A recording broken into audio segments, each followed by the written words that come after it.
that both President Putin and President Xi would themselves be very happy to have the United States of America pulling on the same side of the tug of war, so that you leave it to the Europeans to do their act and to really, as it were, lick their wounds as former colonizers.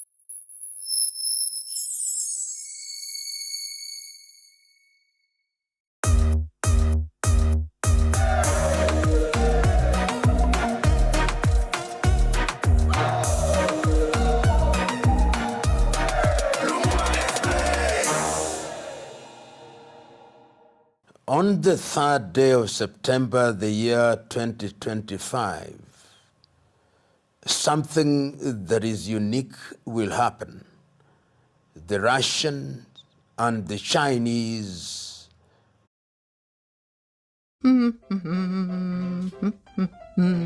Oh, hi kids. I was just busy decorating. will have a meeting. And that meeting will be iconic in the sense that in the minds of many commentators, it is designed not only to demonstrate the camaraderie between the Russians and the Chinese, but also to send an unequivocal message, particularly to the West, as led now quite actively by President Macron of France and Prime Minister Steinmeier of the United Kingdom, that there is a counterweight to the European attempt at retaining their hegemony in international relations. And I think this must be understood in the context that the world is progressively moving towards multipolarity. But the Western world is taking the view that that multipolarity is not a good thing, their rhetoric notwithstanding. And therefore, when it is seen that the Russians and the Chinese are becoming a lot more intimate in terms of their collaboration, I think a few things arise. One, Russia is a nuclear power. China is a nuclear power. And China is the second largest economy in the world. In fact, we can now say that China has become the factory of the world in terms of manufacturing, and it is a power that is beginning to project politically, economically, and even militarily. And it is acquiring new friends through soft power within the Asian region, within the Pacific region, and as far as the continent of Africa and Latin America. Russia is also moving in that direction, that in addition to being a political powerhouse within its neighborhood, there is a sense in which even its economy, which it was assumed would be devastated by the sanctions, appear to be weathering the storm.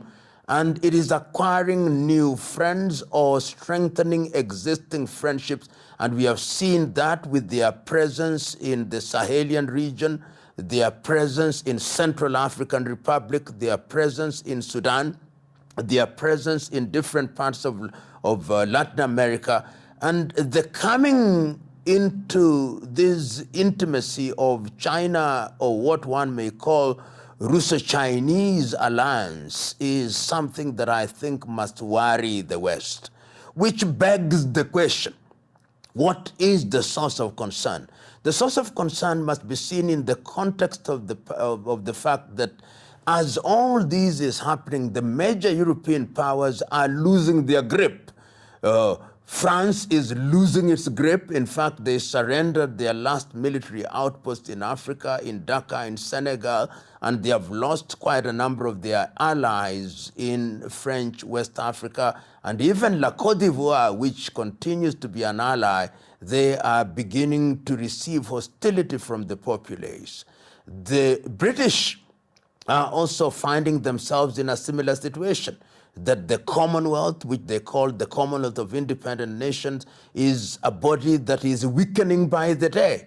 And we see that even within the United Kingdom itself, there are internal contradictions in the Union. So these are powers, namely the United Kingdom and France, which are losing their grip. The sun is setting on their empires, and they are becoming desperate and fearful, particularly because their populations are also aging, and in many ways their economies are not as vibrant as they ought to be. Another player that must not be ignored in that context is Germany, because Germany in this situation is also beginning to project her power, and is doing so in a very clever way through its organization known as the GIZ. You now find them with footprints across the world and in the continent of Africa, engaging in what is referred to as soft power. So all these factors conjoined must make Europe very worried that how do we deal with a China that is progressively becoming very sophisticated, and is not just trade of goods and services. Look at their military, look at their engagement in the area of cybernation, in the area of artificial intelligence, in the aviation industry, and all these things which defined the fourth and fifth industrial revolution. And if then they have more friends, then it is worrying worrying Europe, and must be a source of concern. And the other thing that must worry Europe in this context is the proxy war that is being prosecuted in Ukraine. That to the extent that the war does not appear to be going according to script, to the extent that the war appears to be going on, to the extent that the United States of America is ambivalent as to how it will behave, it must be remembered that the President of the United States, Donald Trump, was very clear in the early days of his presidency, saying that Europe must now take care of its bills within the North Atlantic Trading Treaty Organization. And we have seen how they have tried to improve their expenditure in the UK, in France, and in Germany. And you have in the United States of America a government that is not as clear as to whether it would cast its lot with Europe. And I remember at one time President Trump, in his quest. Have you seen how AI is completely revolutionizing the trading game? In fact, AI is revolutionizing every industry. You've probably seen tools such as ChatGPT writing books or code for you. And I remember at one time President Trump, in his quest to ensure that he brokered peace between Ukraine and Russia, reminded Europe that there is a big, beautiful ocean between Europe and the United States of America, saying that we are not necessarily going to join you. If you choose to fight this war, we may sit pretty several thousand miles away and leave you to your fate. All these factors must then worry the West. And China doesn't talk much. It doesn't make noise. Russia also does not make noise in the manner that Western Europe does. So the diplomacy is sometimes subtle, many times subterranean, and I think it is going to ruffle feathers, if it has not ruffled feathers, when the meeting takes place on the 3rd day of September 2025. I want to imagine that Western intelligence must now have deployed all their arsenal, human and otherwise, with a view to either torpedoing this or trying to understand what is going to be the end game after that rendezvous. I hold the view that the Russo-Chinese alliance is sending shivers, and I want to imagine that the diplomatic fronts are being worked, metaphorically speaking, on a daily basis. But as we have learned during the short term of the second coming of the presidency of President Trump, the only predictable thing about Trump is unpredictability.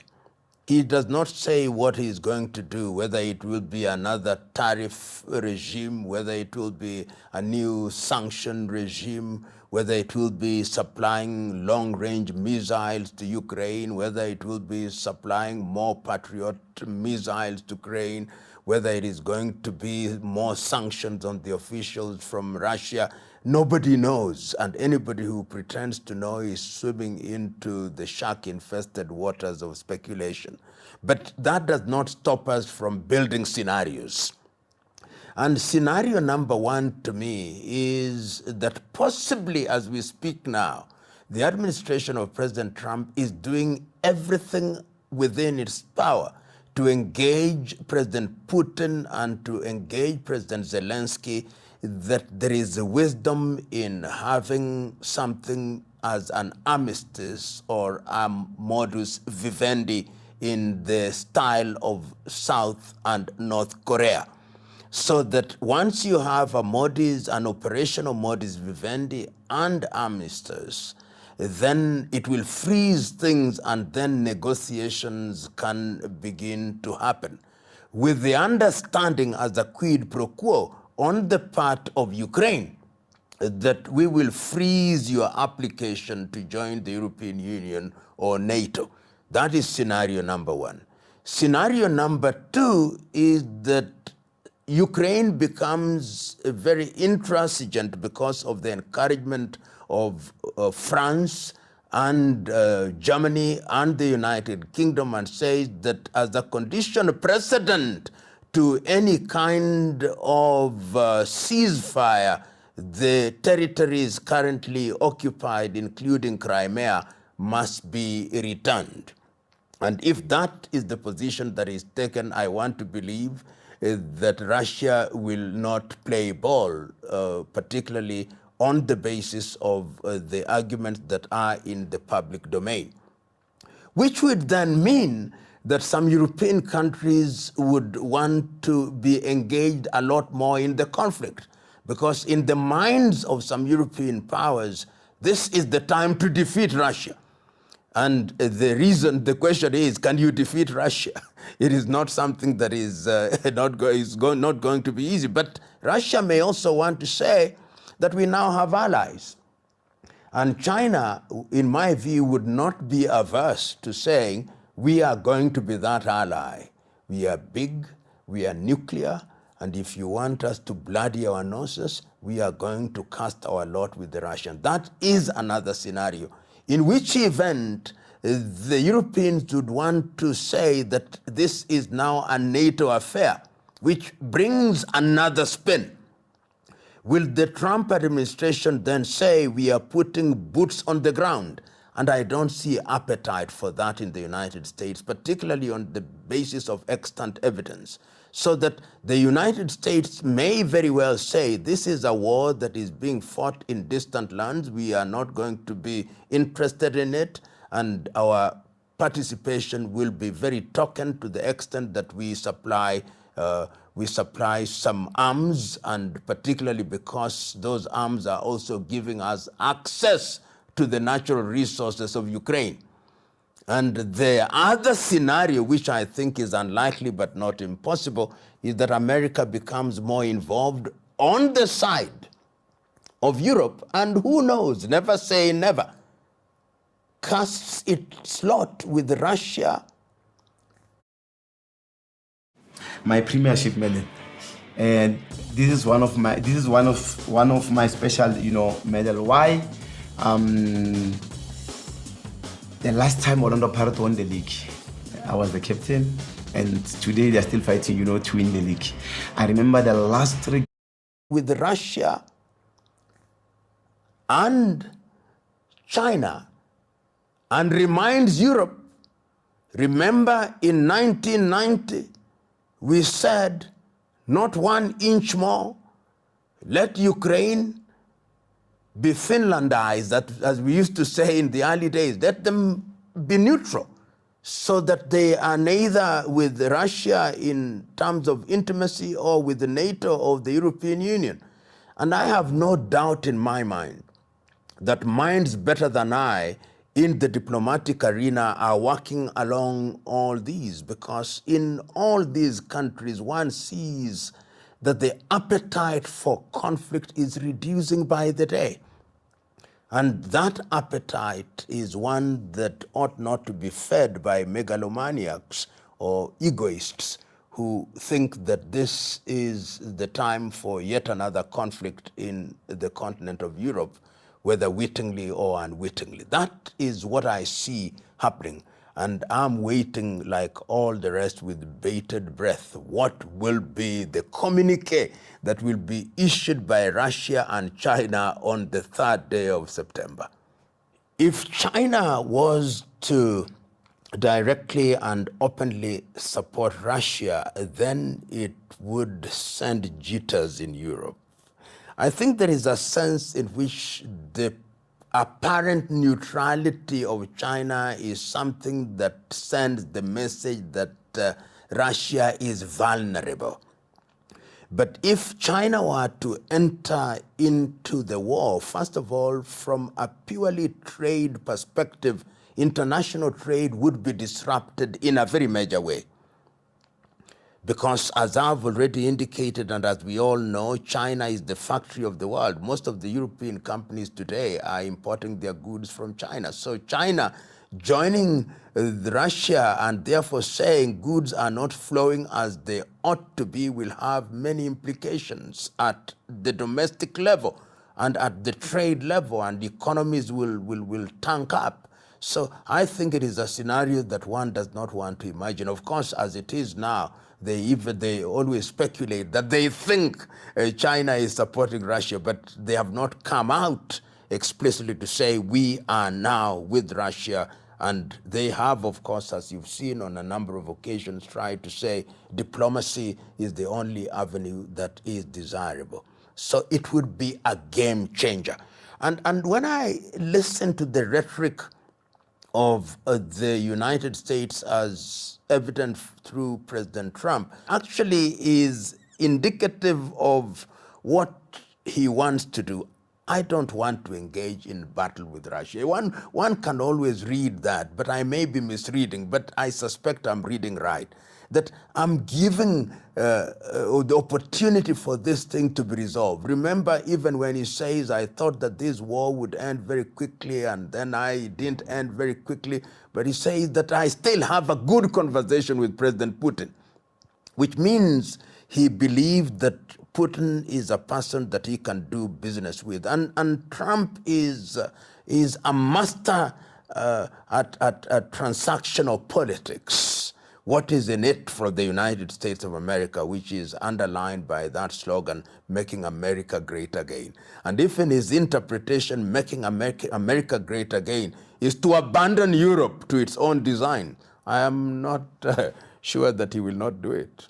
The Europeans had better be very clever in this regard. And when I talk about the Europeans in real terms, you are talking about the UK, you are talking about France, and you are talking about Germany. The rest will play the gooseberry, or will be very ambivalent, or blow hot and cold. Is there indeed a line between political games and power? Is it not just one word for the same thing? But in order to, I see what you are trying to say, that what we are saying is that when you play politics, sometimes China presents itself as non-threatening, almost weak at times. But I think that is a strategy. China has discovered that in order to get into spaces, you don't need to show arrogance. You don't need to project raw power, that you can be strong and powerful in a very silent way. And you can see their diplomacy, almost velvet, iron fists in velvet gloves. And I think it is very effective In the Republic of Kenya recently, when a survey was conducted, 71% of those who were surveyed said that they preferred China to the United States. And how are they projecting this? By being involved in things that touch people's daily lives. They're involved in infrastructure development. They are involved in offering scholarship for people to go and learn in China. They are opening Confucius Institutes in major universities of Africa at a time when the Americans are withdrawing their support through USAID, and the Europeans are following suit. But by reduction of what they call aid, the Chinese are coming. They are saying, we are not even giving you aid. You are just good friends and brothers. Of course, that is not always true.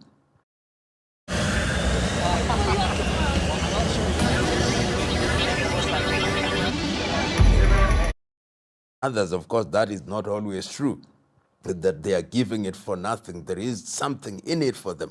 But that non-threatening approach is what is endearing China as a country to different parts of the world. Not only in the continent of Africa, but you can see it even in Latin America, you can see it in Asia, and you can see the meetings, and you can see the reactive diplomacy. When you see the Americans reacting and having meetings with the Japanese, having meetings with the South Koreans, having meetings with the Filipinos, it is in reaction to the soft diplomacy of the Chinese, which has seen them engage with different parts of people in that neighborhood in the Pacific region. You saw only recently the meeting with the Chinese with the Australians.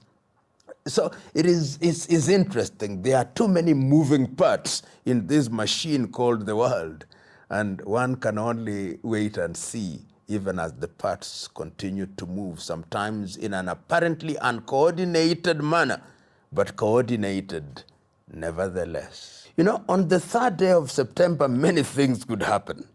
And I'm one who believes that in international diplomacy, you never say never. And,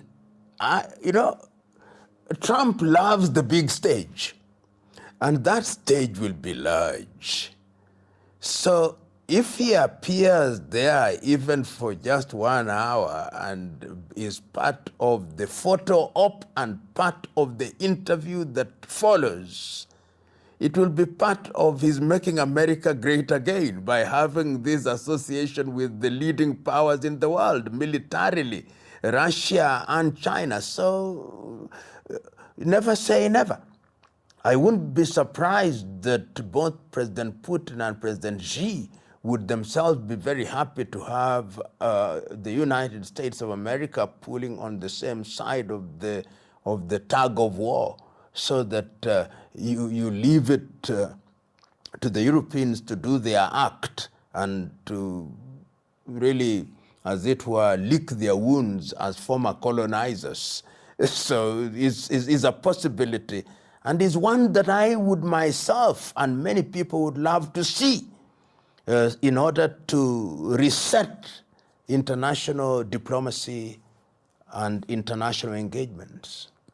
You know, the world is in a very interesting space after the World War. You know, the World War II was an occasion for the unquestioned emergence of the US as the hegemon, militarily, economically, so that when the UN is created in San Francisco in 1945, is also a statement that we are the Alpha and Omega.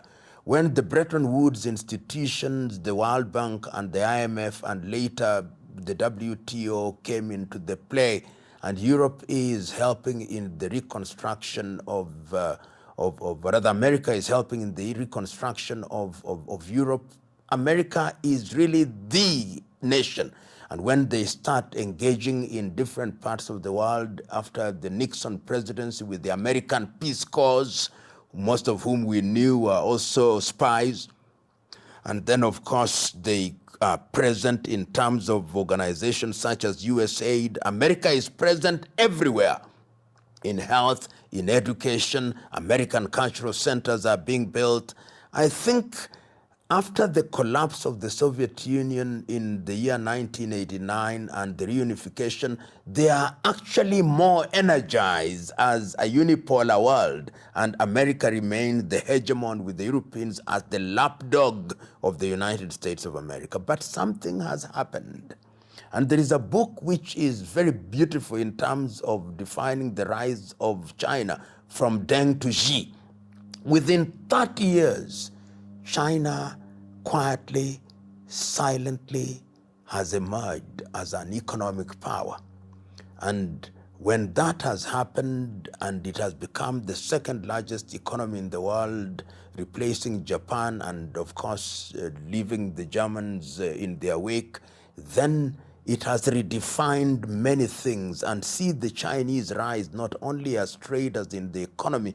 Look at their presence in artificial intelligence. Look at their presence now in the aviation world with their new aircraft. Look at them now beginning to project military power and having military bases outside of their neighborhood. And look at the intimate relationship that they now have with Russia. In other words, the world is moving towards multipolarity. And that multipolarity is one that has seen the weakening of Europe, so that Europe is losing her spheres of influence. European countries are losing their spheres of influence throughout the world, and they are desperate. And the Americans are also losing their grip in critical areas. See, with the coming into power of President Trump and the disbandment almost of the USID. So they are leaving room, and the vacuum that they are leaving is being occupied now. Occupied by the Chinese, occupied by the Russians, and even there are new pretenders in the bloc that are coming into these spaces from the Arab world. The Emiratis and the Qataris and even Turkey are coming into these spaces. So what I see is multipolarity, the emergence of BRICS, with Brazil being a dominant economy in South America. All these are redefining the world, and with the Trump's anti-immigration law, you can also see that even old friends are ruffled. Mexico and Canada are ruffled, and countries that would ordinarily just agree with the United States of America unquestioningly, such as Australia, you can see their prime minister very happy to meet the prime minister of China. So this multipolarity is, in my view, what is going to define the future of the world. It may be messy, but ultimately we'll pick the pieces when we are done with each other. But I think we are in a very messy period where many people are thumping their chests, and many countries are thumping their chests and are no longer fearful.